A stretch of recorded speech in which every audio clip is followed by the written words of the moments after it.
Hello my dear student, आप सभी का स्वागत है हमारे इंडिया क्लासेस यूट्यूब चैनल पर। आज आप लोगों को मैं क्लास टेंथ का हिंदी पार्ट 1 का 1 नंबर कराऊंगी और आपको कवि परिचय भी बताऊंगी। पहले आपको कवि के बारे में बता दूं, लेखक के बारे में बता दूं, उसके बाद आप लोगों को ऑब्जेक्टिव क्वेश्चन कराऊंगी। ठीक है, आप कहानी बुक से आप स्वयं से पढ़ लीजिएगा। ठीक है, चलिए अपना वीडियो शुरू करते हैं। आपका क्लास टेंथ का पार्ट 1 है हिंदी का, जिसका नाम है भीमराव अम्बेडकर। आपको इसमें भीमराव अम्बेडकर की जीवनी के बारे में और उनके द्वारा किए गए कार्यों के बारे में बताया जाएगा। ठीक है, चलिए ध्यान से बच्चों सुनते रहिए, हमारे वीडियो को लास्ट तक देखिए। हमारे वीडियो को लाइक कर दीजिए बच्चों, शेयर एंड सब्सक्राइब भी कर दीजिए अपने दोस्तों के पास, ताकि उनको भी हेल्प मिल सके परीक्षा में। ठीक है, चलिए अगर आप कवि का परिचय अच्छे से और ध्यान से सुनेंगे और ध्यान से पढ़ेंगे तो आपका आधा से आधा 1 नंबर ये आपका क्लियर हो जाएगा। आपको ध्यान से पढ़िए और याद भी हो जाएगा। ठीक है, तो चलिए शुरू करते हैं। आपका भीमराव अम्बेडकर नाम है आपका पार्ट 1 का। इसमें अब भीमराव अम्बेडकर के बारे में बताया जाएगा।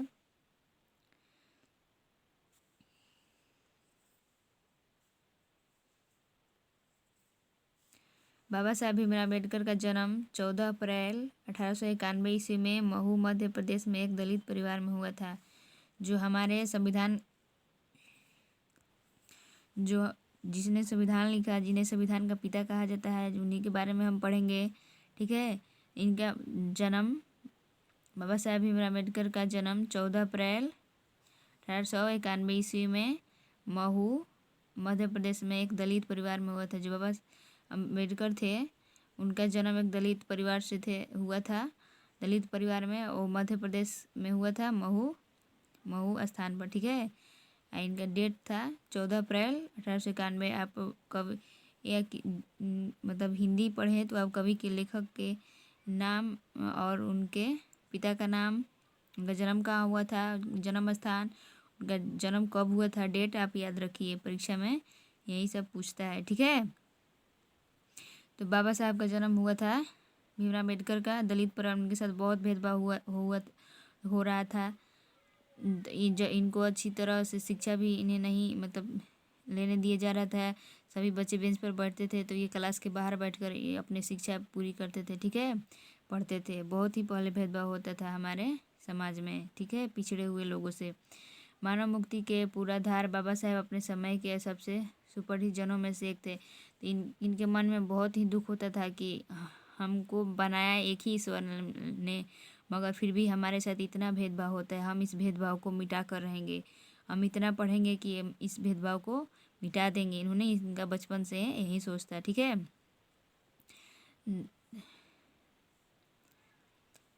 तब पढ़ रहे थे, बहुत मन लगाकर पढ़े, अपने समय के सबसे पढ़े लिखे व्यक्ति हुए। ठीक है, प्राथमिक शिक्षा के बाद बड़ौदा नरेश के प्रोत्साहन पर उच्चतर शिक्षा के लिए न्यूयॉर्क अमेरिका चले गए। इन्होंने अपने पढ़ाई के लिए जब पढ़ाई पूरा कर लिए तो ये अमेरिका चले गए। फिर वहाँ से पढ़ने के बाद बड़ौदा नरेश इनके शिक्षा और इनकी कुशलता से इतना प्रभावित हुए कि उन्होंने प्रोत्साहन किया कि तुम जाओ, हम तुम्हारा मदद करेंगे, तुम जाकर उच्च शिक्षा ग्रहण करो, तुम तभी समाज से कुरीतियों को दूर कर सकते हो। ठीक है बच्चों, तो इन्होंने कहाँ गए, शिक्षा प्राप्त कर न्यूयॉर्क गए, अमेरिका गए। ठीक है, फिर उसके बाद लंदन चले गए, लंदन इंग्लैंड। ठीक है, उन्होंने संस्कृति, धार्मिक, पौराणिक और पूरा वैदिक और में अनुवाद के जरिए पढ़ा और ऐतिहासिक सामाजिक क्षेत्र में अनेक मौलिक संस्थाएं प्रस्तुत की। मैंने इन्होंने किसी भी बड़े काम को करने के लिए हमें हर चीज़ हर तरफ से हमें मजबूत होना चाहिए। इन्हें सभी प्रकार की शिक्षा ग्रहण की, धार्मिक, पौराणिक, जितना भी धार्मिक था, वैदिक था, जितना वैद था सबको पढ़ा। ठीक है, वेद था। तब जाके इन्होंने आज जो हमारे समाज में छोटे लोगों को जो सम्मान प्राप्त है, जो उन्हें पहले नीचे लोगों को मंदिर में भी नहीं जा दिया जाता था, ये जिस रास्ते से जाएंगे उस रास्ते से भी उनके लिए दूसरा रास्ता था। ठीक है, और अपने घर खाना के लिए भी नहीं बुलाया जाता था। तो इन सबको दूर किए, ठीक है। सब मिलाकर वे इतिहास, मीमांसा, विधिवेत्ता, अर्थशास्त्री, समाजशास्त्री, शिक्षाविद, धर्म दर्शन के व्याख्याता बनकर उभरे, ठीक है। जब वो पढ़ लिए तो अपनी तरह से समाज की मतलब कैसे समाज को होना चाहिए, कैसे हमारे साथ भेदभाव हो रहा है ये नहीं होना चाहिए, कैसे उन लोगों को जागरूक किया कि हम एक ही ईश्वर ने हमें बनाया है, हमारे साथ भेदभाव मत कीजिए, ठीक है। हमें भी आगे बढ़ने का मौका दीजिए, हम भी आगे बढ़ सकते हैं, हमें भी शिक्षा का स्वभाव प्राप्त होना चाहिए, हम भी शिक्षित होकर कुछ कर सकते हैं।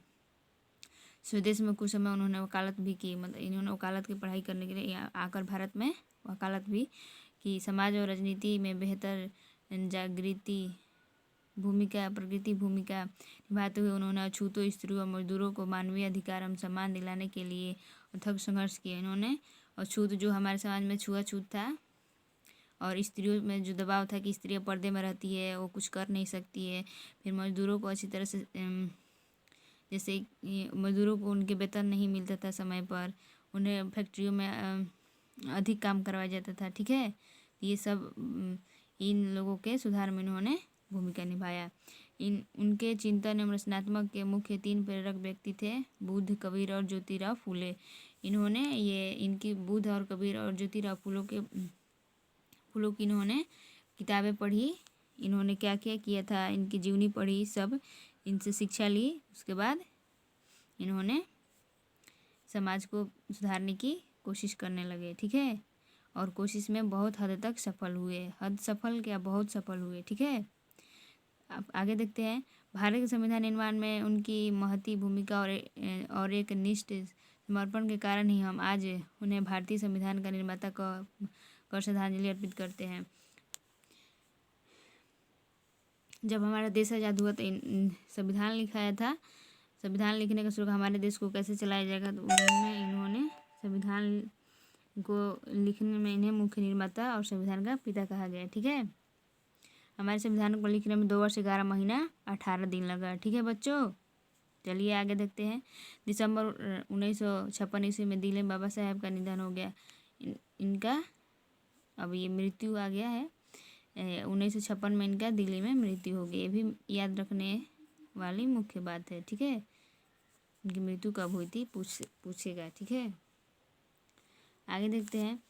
बाबा साहेब ने अनेक पुस्तकें लिखी। उनकी प्रमुख रचनाएं भाषण, the caste in India, their mechanism, उसके बाद है genesis and development, the untouchables, who are they, who are Shudras, Buddhism and communism, Buddha and his Dhamma. मतलब इनके लिखे हुए रचनाओं को आप लोग थोड़ा ध्यान से पढ़िए और देखिए, इसमें से पूछेगा 1-2 जरूर पूछता है। ये आपका मेन चैप्टर है, इससे जरूर क्वेश्चन आता है, ठीक। सभी चैप्टर से क्वेश्चन आता है, 1-2 सब में से ही देता है, ठीक है। Thoughts on linguistic status, the rise and fall of the Hindu women, annihilation of caste, ये मेन है, ये आता है। एनिहिलेशन ऑफ कास्ट किसकी रचना है, तो भीमराव अम्बेडकर की, ठीक है। हिंदी में इनका संपूर्ण वर्णन में भारत सरकार के कल्याण मंत्रालय से बाबा साहब अम्बेडकर संपूर्ण वर्णन में नाम से 21 खंडों में प्रकाशित हो चुका है, ठीक है। और पूछेगा कि इनका भारत सरकार द्वारा इनका सभी मतलब लिखे वर्णनों को कितने भागों में खंडों में प्रकाशित किया गया है, तो 21 खंड में, ठीक है। यहाँ पर दूसरी बार बाबा साहब के विख्यात भाषण एनिहिलेशन ऑफ कास्ट के सी यादव द्वारा दिए गए हिंदी रूपांतरण जाति भेद का उच्छेद है, ठीक है। इसका हिंदी है जाति भेद का उच्छेद।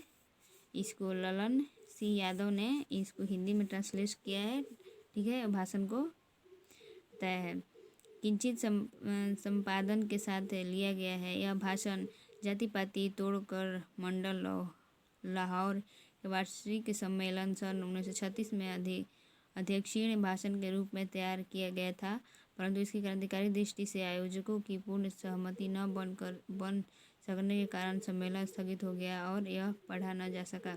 जो ये जब बनाए थे ये भाषण तो स्थगित हो जाने के कारण सम्मेलन पढ़ाने फिर इसको ललन सिंह यादव ने इसको हिंदी में रूपांतरण कर इनके भाषण को बोला। ठीक है, बताया लोगों को, लोगों में जागरूक किया, लोगों को में पढ़कर सुनाया, भाषण दिया।